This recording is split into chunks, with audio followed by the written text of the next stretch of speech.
大家好啊！我羅賓喺沙巴搭咗45分鐘嘅飛機嚟到山打根。咁啊嚟到我住嘅地方啦，咁呢度咧其實近海嘅，咁啊我哋就佢哋叫呢度叫做海旁山打根海旁街喎。咁啊其實咧行過啲就係山打根街。海旁附近咧好多倉啊，有啲廠啊咁樣，咁呢啲倉咧全部都丟空㗎啦。因為之前咧最全盛時間咧就好多嗰啲運木材啊、運海鮮啊嗰啲咁嘅倉咧，但係而家都停用啦。60、70年代咧呢度就好繁盛嘅。咁但係咧就呢40年咧都冇乜點改變㗎啦，咁啊仍然係即係保持翻40年前咁啦。所以佢哋講話小香港咧就係、其實係講翻最全盛40年前。當時嘅木材係運去全世界嘅，咁但係咧就過分砍伐之後咧就即係剩翻好少啦。咁政府咧都立例咧將嗰個剩翻嗰啲咧就成為保育區啦，唔准再劈啦。第一個文化遺產咧就係三聖宮。咁三聖宮咧就係一個令人印象深刻嘅建築啦。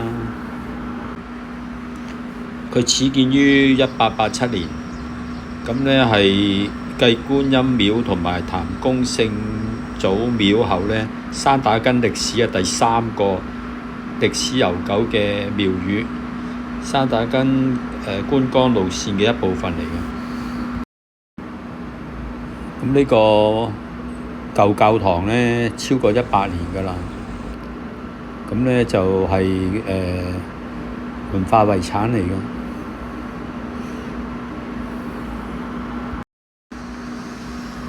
呢個教堂咧就係叫做 Michael and All Angels。咁咧就係照譯咧就係叫做聖米迦勒同埋諸天使堂啦。咁啊一個好古老嘅教堂，佢嘅特色咧就係用石頭建造嘅，咁就非常堅固嘅。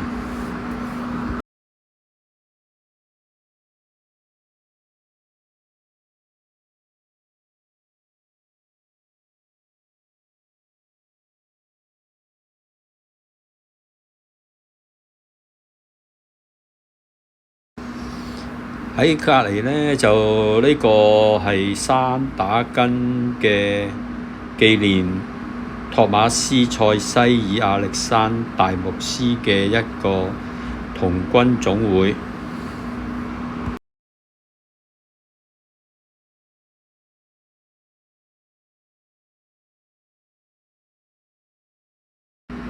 另外一個咧就係叫做聖瑪利教堂，山打根嘅，咁咪喺1883年起嘅，已經有134年歷史啦，係山打根最古老嘅教堂。佢係用木造成嘅，但係可以追溯去1883年5月。呢種屋咧就係一個英國人喺度起嘅。咁啊幾間加埋嘅啫，咁佢個係幾有特色嘅一啲木屋啦。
前面係教堂啦，呢度係童軍總會嘅入口嗰度啦。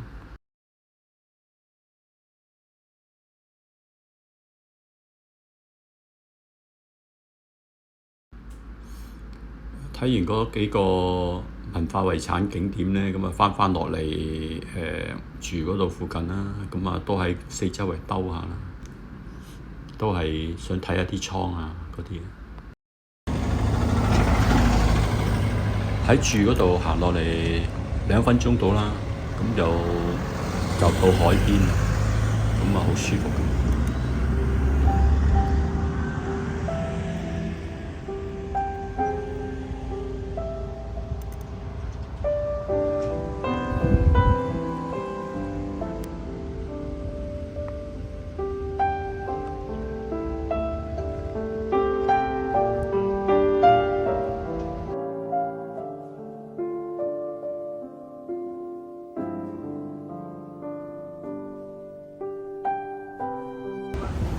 喺70、80年代起嘅一個大廈呢，岩頂記大廈同埋山打根大廈、山打根酒店，都係一啲比較高嘅建築物。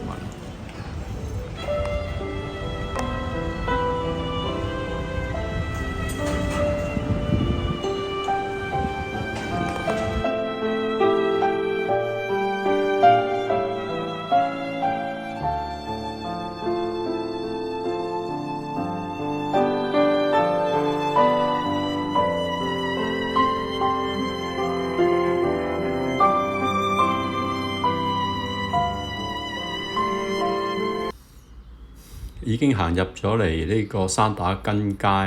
嗱，山打根街呢個牌匾呢，睇正中間啦。咁但係呢兩旁呢都有2條街呢，都係山打根街。呢度海旁呢就好多嗰啲酒吧嘅。由呢度一路落到去我哋住嗰頭呢，大概係全部都係酒吧嚟嘅。咁一到夜晚呢，好多人喺度飲酒啊。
咁啊，呢度一個係山打根中央街市啦。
右邊呢座呢，就係山打根大廈，左手邊就係山打根酒店。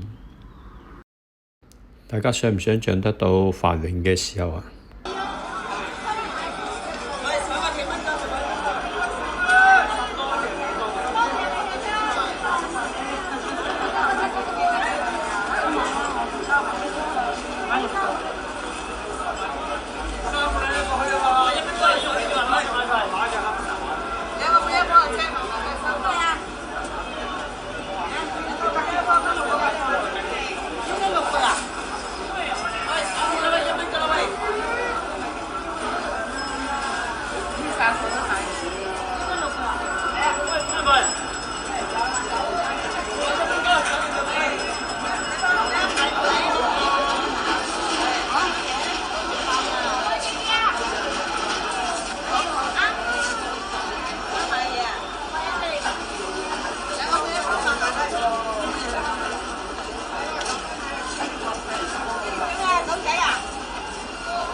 翻入咗個大排檔入邊，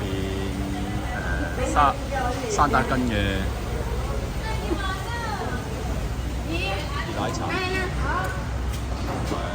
米粉、沙爹。原來呢杯係美祿嚟㗎，當地人咧好中意飲美祿㗎。呢碗米粉都唔錯。咁啊食飽飽，咁啊走出嚟海皮度睇下啲舊嘅漁船啦。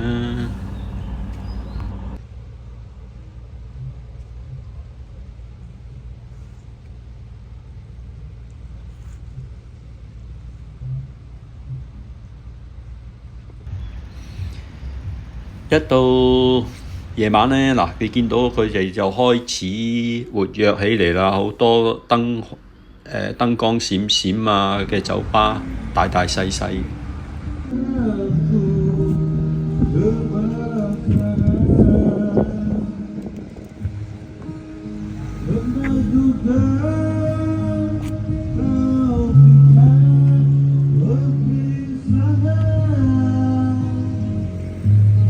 有錢就入啲酒吧飲酒啦，冇錢呢，就其實佢哋平民嘅都有好多大排檔呢喺海邊嗰度，咁大家可以喺度吹下水啊，食下串燒啊，飲下冰啊咁。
山打根夜生活就咁樣就講完啦。